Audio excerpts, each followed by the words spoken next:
Good morning students. देखो बच्चों, अपने पॉलिटिकल साइंस में चैप्टर था अपने खंड एक की इकाई 4 जो है उसका 5वां चैप्टर सामाजिक न्याय, आर्थिक न्याय और महिला आरक्षण। ये टॉपिक अपने पॉलिटिकल साइंस में चल रहा था और इसमें अपने जो पिछला वीडियो था उसमें अपने सामाजिक न्याय की जो अवधारणा है वो अपने पढ़ ली थी। आज अपने स्टार्ट करते हैं आर्थिक न्याय। देखो, कल कोई घरेलू काम हो गया, इसकी वजह से कल आपके पास में वीडियो नहीं आ पाया, इसलिए आज अपने बात करते हैं आर्थिक न्याय की। देखो, आर्थिक न्याय क्या होता है। देखो, इस पार्ट को अगर आपको समझना है तो सीधी सी बात है, आपको जो मूल अधिकार और नीति निर्देशक वाला जो चैप्टर करवाया था ना, उसमें जो आर्टिकल्स थे, जो अनुच्छेद थे, वो आपको याद होने चाहिए। सीधी सी बात यह है, इस चैप्टर में सारे आर्टिकल्स ही है। कौन से आर्टिकल का संबंध आर्थिक न्याय से, कौन से का सामाजिक न्याय से, यही सारी चीज़ें इसमें है। तो देखो, अपने बात करते हैं आर्थिक न्याय की। आर्थिक न्याय जो है उसके क्या मतलब है। देखो, आर्थिक न्याय का मतलब ये नहीं है कि समाज के अंदर सभी लोगों के में किसी प्रकार से आर्थिक आधार पर भेदभाव न हो, ये आर्थिक न्याय नहीं है। क्यों? सीधी सी बात है, एक आदमी डॉक्टर है, एक आदमी मजदूर है। ये क्या है? डॉक्टर है और ये एक हेल्पर है। तो ये दोनों जो है वो कभी भी समान नहीं हो सकते। ये कॉमन सेंस की बात है, अपने भी जानते हैं। तो ये आर्थिक न्याय का मतलब ये नहीं है कि इन दोनों की आर्थिक कंडीशन कैसी हो जाए, इक्वल हो जाए। ये पॉसिबल नहीं है। क्यों? क्योंकि डॉक्टर की जो इनकम होती है, आमदनी होती है, वो काफ़ी ज़्यादा होती है। एक हेल्पर होता है, उसकी आमदनी काफ़ी कम होती है।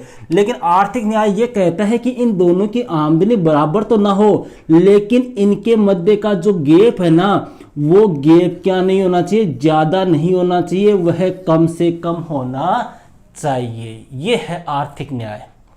आर्थिक न्याय ये कहता है कि हमें सभी लोगों को सम्मान नहीं करना है, हमें समाज के अंदर जो आर्थिक असमानता व्याप्त है ना, उस आर्थिक असमानता को क्या करना है, कम करना है। आर्थिक असमानता को कम करना। आर्थिक असमानता के कारण देखो, कम क्यों करना। कार्ल मार्क्स आपको पढ़ाया था, उस समय बताया था कि अगर समाज में आर्थिक असमानता होगी तो उससे क्या होंगे, समाज में कितने वर्ग बन जाएंगे, 2 वर्ग बन जाएंगे। जो अमीर वर्ग होगा वह शोषक वर्ग होगा और जो गरीब वर्ग होगा वह कैसा होगा, शोषित वर्ग होगा। और इन दोनों के मध्य क्या होगा, संघर्ष होगा। किसने कहा था? कार्ल मार्क्स ने। आपके वर्ग भेद वाला जो सिद्धांत आपको पढ़ाया था। तो आर्थिक असमानता ये कहती है कि हमें सभी लोगों को आर्थिक रूप से इक्वल नहीं करना है। हमें जो समाज में आर्थिक असमानता की जो गहरी चौड़ी खाई जो है उसको अपने क्या करना है, कम करना है। अर्थात आर्थिक असमानता को कम करना, न कि उसको समाप्त करना। वही क्या है, आर्थिक न्याय है। क्लियर है? देखो, इस प्रकार अपने कह सकते हैं, एक प्रकार से अपने कहे कि आर्थिक न्याय वह है जिसमें 2 व्यक्ति जो होते हैं, उन 2 व्यक्तियों के मध्य धन और संपत्ति के आधार पर क्या नहीं होना चाहिए, ज़्यादा भेदभाव नहीं होना चाहिए। ये 2 व्यक्ति हैं, इन दोनों व्यक्तियों के मध्य धन व संपत्ति के आधार पर ज़्यादा भेदभाव नहीं होना चाहिए। और तथा धन और जो संपत्ति है, धन बोल दो या संपत्ति बोल दो, या अपने कह दे कि जो संसाधन है, इनका वितरण जो है ना, वो वितरण भी कैसे होना चाहिए, समान रूप से न होकर न्यायपूर्ण और आवश्यकता के अकॉर्डिंग होना चाहिए। तभी किसकी स्थापना हो सकती है, आर्थिक न्याय की स्थापना हो सकती है। अरे मान लो अगर गवर्नमेंट सभी व्यक्तियों को समान रूप से धन व संसाधनों का वितरण करेगी, इस डॉक्टर को भी उतना ही देगी जितना कि किसको दे रही है, इस मजदूर को दे रही है, तो उससे क्या फर्क हुआ, डॉक्टर के पास पहले संपत्ति है, ये और ज़्यादा अमीर हो जाएगा। और ये जो कंडीशन है इनकी बीच की अपने देखें तो वह कंडीशन एक प्रकार से कैसी रहेगी, सेम ही रहेगी। अरे इनमें कोई फर्क थोड़ी आएगा। फर्क कब आएगा, जब इस डॉक्टर को कुछ न दिया जाकर आवश्यकता इस व्यक्ति को है, एक हेल्पर को आवश्यकता है, एक गरीब व्यक्ति को आवश्यकता है, एक निर्धन व्यक्ति को आवश्यकता है, तो उस व्यक्ति को धन का, संपत्ति का, संसाधन का क्या करना चाहिए, वितरण करना चाहिए। अगर इस व्यक्ति को कुछ धन, कुछ संपत्ति, कुछ संसाधन अगर मिल जाएंगे तो हो सकता है इनके बीच का जो गैप है वो क्या हो जाएगा, कम हो जाएगा। यही क्या है, अपने आर्थिक न्याय है। समझ गए? वापस बता रहा हूं, आर्थिक न्याय से अभिप्राय है आर्थिक असमानता को क्या करना, कम करना, न कि समाप्त करना। इसके अंतर्गत यह कहा गया है कि समाज में दो व्यक्तियों के मध्य इतनी विषमता नहीं होनी चाहिए कि उनके मध्य क्या स्टार्ट हो जाए, दो वर्ग बन जाए और उन वर्गों के मध्य क्या हो, संघर्ष हो। ऐसी कंडीशन नहीं होनी चाहिए। इस प्रकार अपने कह सकते हैं कि आर्थिक न्याय वह है जिसमें दो व्यक्तियों के मध्य धन व संपत्ति के आधार पर क्या न हो, भेदभाव नहीं हो। कहने का मतलब यह है कि धन, संपत्ति, संसाधन ये जो होते हैं इनका वितरण जो है वो समान रूप से न होके किस आधार पर होना चाहिए, न्यायपूर्ण और आवश्यकता के अनुसार या जिन व्यक्तियों को जरूरत है उनके अकॉर्डिंग क्या होना चाहिए, धन, संपत्ति, संसाधनों का वितरण होना चाहिए। यही क्या है, आर्थिक न्याय है। समझ गए? आर्थिक न्याय का देखो ध्यान रखना, सीधा सा क्वेश्चन पूछ ले, आर्थिक न्याय क्या है? तो देखो आर्थिक न्याय ये नहीं कहता कि सभी लोग क्या हो, आर्थिक रूप से समान हो। यह आर्थिक न्याय नहीं है, क्योंकि अपने कभी भी समाज में सभी लोग इक्वल नहीं हो सकते। अरे एक डॉक्टर है उसकी इनकम अलग होगी, एक टीचर है उसकी इनकम अलग होगी, एक मजदूर है उसकी अलग होगी, एक कोई ठेकेदार है उसकी अलग होगी। तो इनके मध्य जो आर्थिक असमानता है वो तो रहेगी। आर्थिक न्याय ये कह रहा है कि उस असमानता को क्या कर दो, कम कर दो, ताकि अपने इनके मध्य किसी प्रकार का वर्ग भेद, इनके मध्य किसी प्रकार का संघर्ष, आपसी द्वेष, आपसी ईर्ष्या की भावना न हो। देखो नेहरू जी, भारत के पहले प्रधानमंत्री अपने नेहरू जी ने कहा था कि भूख से मर रहे व्यक्ति के लिए लोकतंत्र का कोई महत्व नहीं है। किसने कहा था? पंडित जवाहरलाल नेहरू ने कहा था। अरे कि जिस व्यक्ति के पास में पैसे ही नहीं है, जो व्यक्ति गरीबी में निर्धनता से भूख से मर रहा है, उस व्यक्ति को आप लोकतंत्र का लेक्चर देते हो तो उसका मेरे ख्याल से कोई मतलब नहीं है। देखो आपको एक चीज़ बताता हूँ अपने पैसे के बारे में। देखो मैंने पहले भी कहा होगा, एक पंक्ति आती है कि पैसा भगवान तो नहीं है लेकिन भगवान से कम भी नहीं है।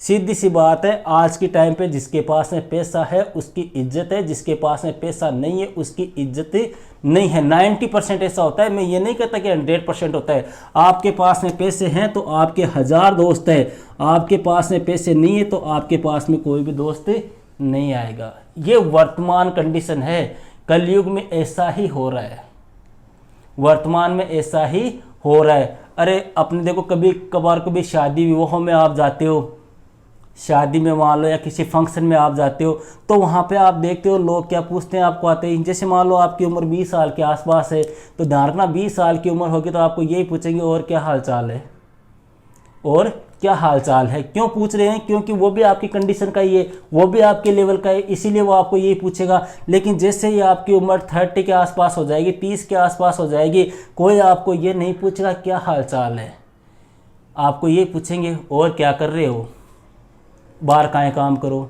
ये क्यों पूछ रहे हैं? वो इसलिए पूछ रहे हैं कि क्या ये अपनी लेवल का है या नहीं है, आपको कितनी इज्जत देनी है या नहीं देनी है, वो इसलिए पूछ रहे हैं ये बात। शादी विवाह में जाते हो, कोई अनजान आदमी मिल जाता है, वो पूछता है और भाई साहब क्या कर रहे हो, तो वो आपको किस लिए पूछ रहे हैं? वो इसलिए पूछ रहे हैं कि आपको उस व्यक्ति को आपके साथ में कैसी बातचीत करनी चाहिए, आपको कितनी इज्जत देनी चाहिए, वो इसलिए ये क्वेश्चन पूछता है। अगर आप कह दो ना कि मैं तो मजदूरी करता हूँ, तो वो क्या कहेगा?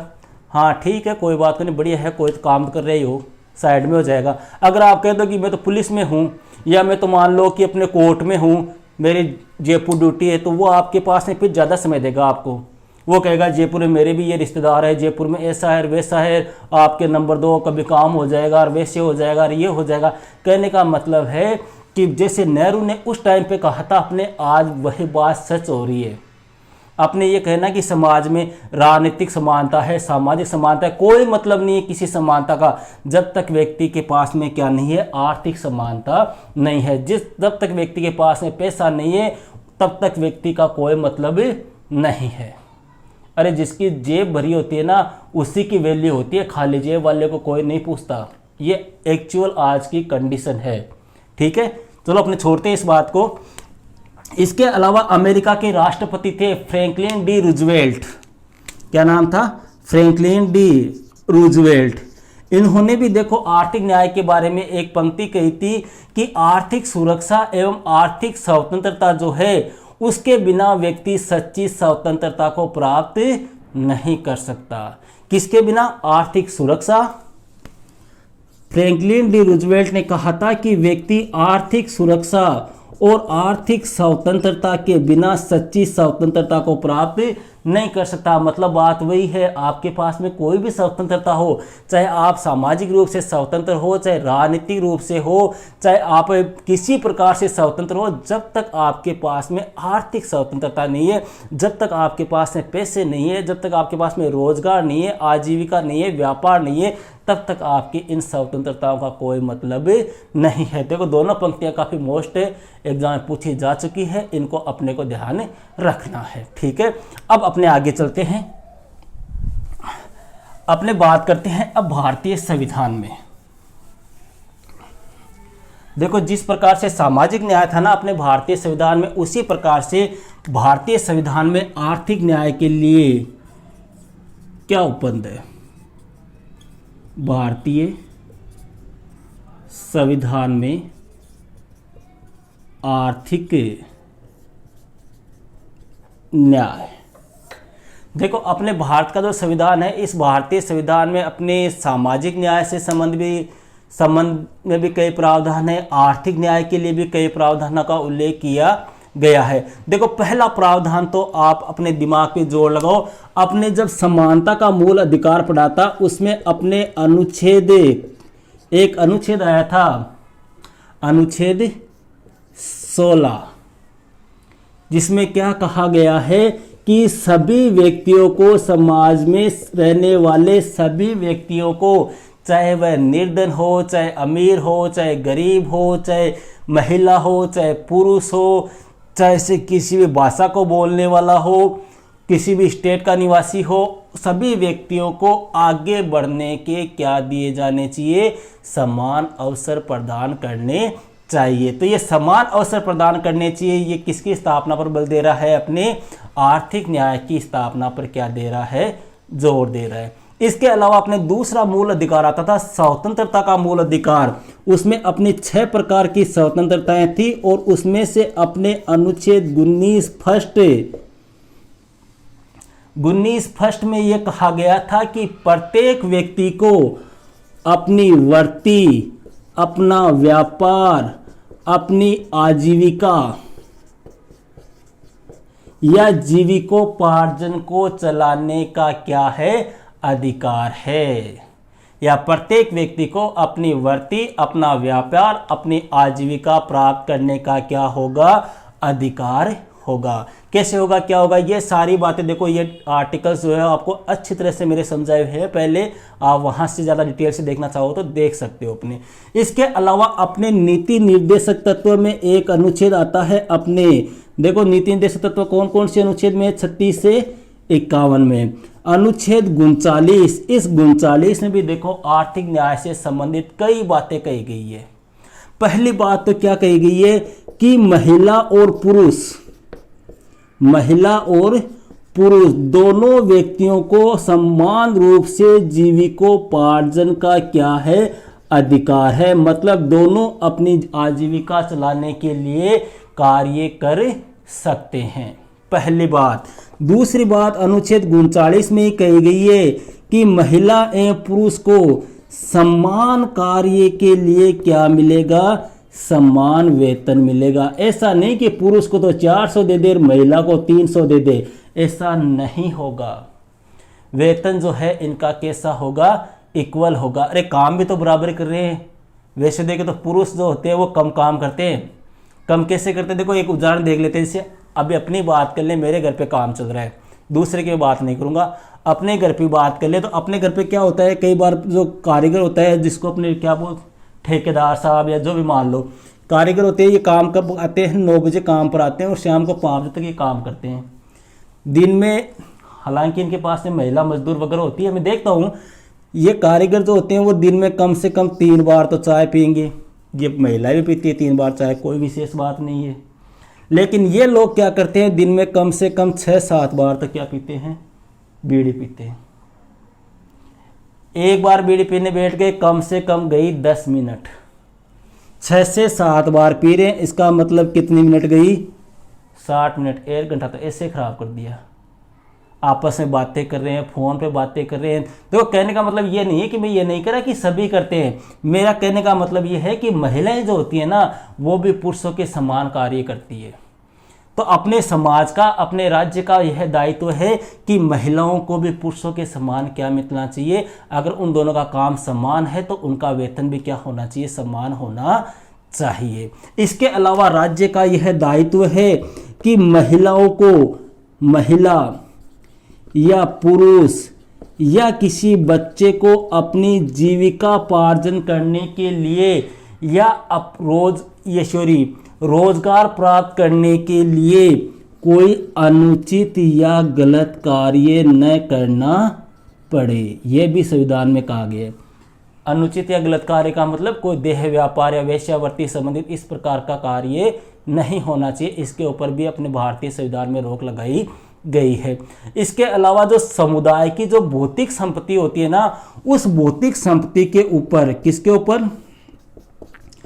जो अपने समुदाय की जो भौतिक संपत्ति होती है, उस भौतिक संपत्ति के ऊपर संपूर्ण समुदाय का क्या होना चाहिए? अधिकार होना चाहिए। संपूर्ण समुदाय का नियंत्रण होना चाहिए, जिससे अपने कोई, मतलब इसके ऊपर किसी व्यक्ति विशेष का अधिकार नहीं होना चाहिए। इसमें सीधा सा कहने का मतलब भौतिक संपत्ति ऐसी होनी चाहिए जिससे सभी का हित हो सके, सार्वजनिक हित हो सके, सभी का भला हो सके। किसी विशेष व्यक्ति के अंडर में यह नहीं होनी चाहिए। इसके अलावा देखो, आर्थिक न्याय की स्थापना के लिए ही अपने भारत सरकार के द्वारा 5 वर्षीय योजनाएं भी क्रियान्वित की जा रही है, ताकि लोगों को अधिक से अधिक क्या मिल सके? रोजगार प्राप्त हो सके। 5 वर्षीय योजनाएं। ठीक है, इतनी बात। यह हो गया अपने भारतीय संविधान में आर्थिक न्याय। अब इसकी अगला अपना चैप्टर आएगा यशोरी, और रह गया अभी, इसमें रख दे।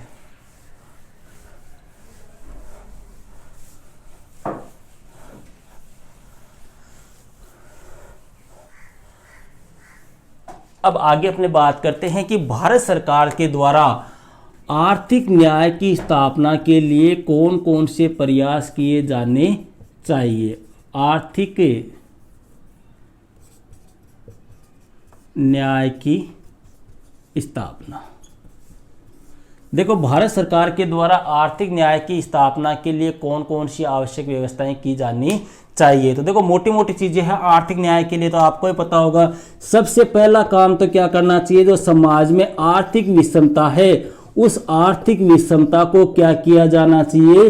कम किया जाना चाहिए। आर्थिक विषमता बोल दो या आर्थिक असमानता है, उसको क्या कर देना चाहिए? कम कर देना चाहिए। इसके अलावा जो संपत्ति है, उस संपत्ति का मतलब आवश्यकता से अधिक किसी भी व्यक्ति को क्या नहीं कर देना चाहिए?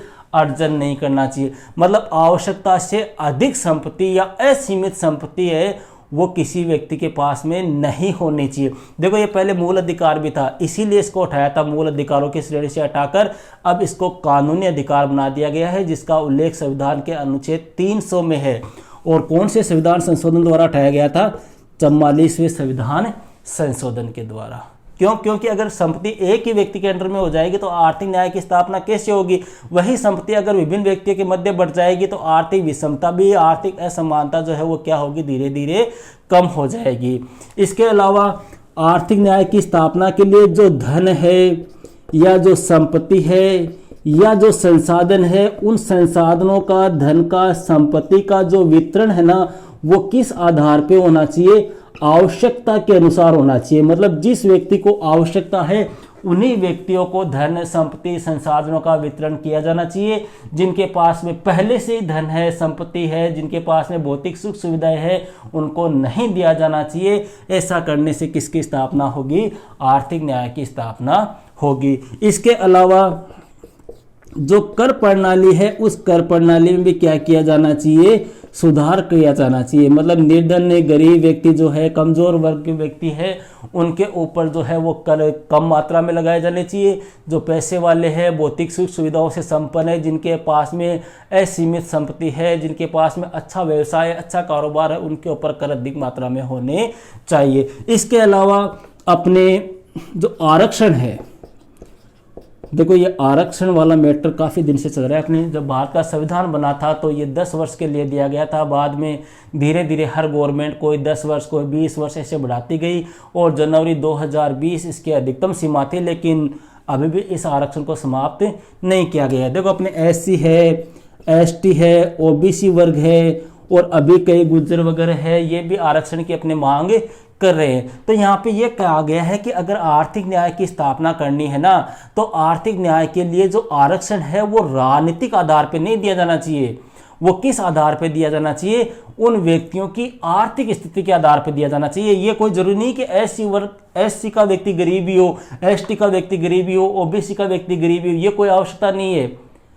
गरीब जनरल भी हो सकता है, गरीब राजपूत भी हो सकता है, ब्राह्मण भी हो सकता है, कोई भी गरीब हो सकते हैं। तो जो गरीब व्यक्ति हैं जिनकी आर्थिक कंडीशन खराब है, उन व्यक्तियों को आरक्षण दिया जाना चाहिए।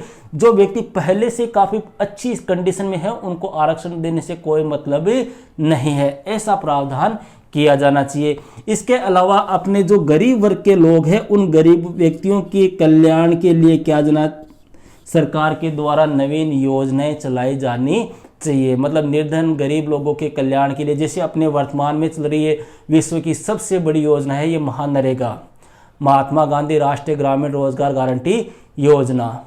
इस प्रकार की योजनाएं चलाकर भी अपने किसकी स्थापना की जा सकती है? आर्थिक न्याय की स्थापना की जा सकती है। और देखो ये हो गया अपने आर्थिक न्याय की स्थापना। इसके अलावा देखो एक छोटा सा टॉपिक और है कि आर्थिक न्याय की वर्तमान समय में भारत में क्या वस्तु स्थिति है।